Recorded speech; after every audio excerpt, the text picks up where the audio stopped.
ஆகாவிசு மையநேய அன்பர்கள் அனைவருக்கும் வணக்கம். இன்றைய பதிவு பைரவர். சனிக்கிழமை இல்லையா, பைரவர் பற்றி பார்க்கலாம். அதாவது ஒவ்வொரு சிவன் கோவிலிலும் வடக்கு பகுதியில் தனி சன்னதியில் காலபைரவர் எழுந்தருளி இருப்பார். சில கோயில்களில் சூரியன், பைரவர், சனி பகவான் என்ற வரிசையிலும் காட்சி தருவது உண்டு. சிவபெருமான் வீரச் செயல்களை செய்யும் காலங்களில் ஏற்கும் திருவுருவங்களை பைரவர் திருக்கோலம் என்று புராணங்கள் சொல்கிறது.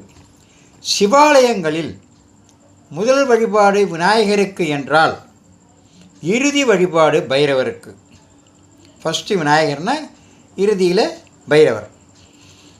ஒரு வகையில் ஆலயத்தின் காவல் தெய்வமாக கருதப்படும் பைரவர் சிவனுடைய அம்சம் என்று சொல்வார்கள்.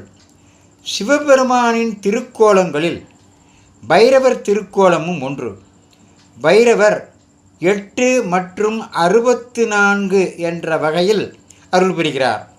அஷ்ட பைரவர்களும் அவர்களுக்கான தேவிகளை அஷ்ட பைரவிகளும் என்று சொல்வது வழக்கம்.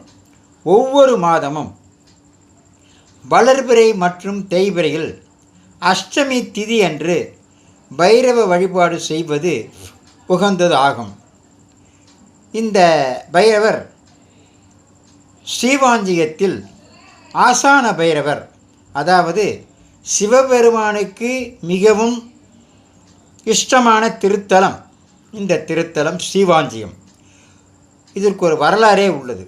அது என்ன தெரியுமா? ஒரு முறை யமதர்மன் தன் நிலையை எண்ணி வருந்தியபடி இருந்தார். எவ்வளவோ விதமான பதவி நிலைகள் இருந்தும் தனக்கு மட்டும் இப்படி உயிர்களை பறிக்கும் பாவகாரியம் செய்யும் பதவி ஏன் வந்தது என எண்ணி யமதர்மன் வருந்தினார். உயிர்வதை தொழிலை செய்யும் தனக்கு பிரம்மகத்தி தோஷம் பீடித்துள்ளதாகவும் தன்னை கண்டு உயிர்கள் அனைத்தும் பயம் கொள்வதாகவும் திருவாரூர் தியாகராஜ பெருமானை கண்டு புலம்பினார்.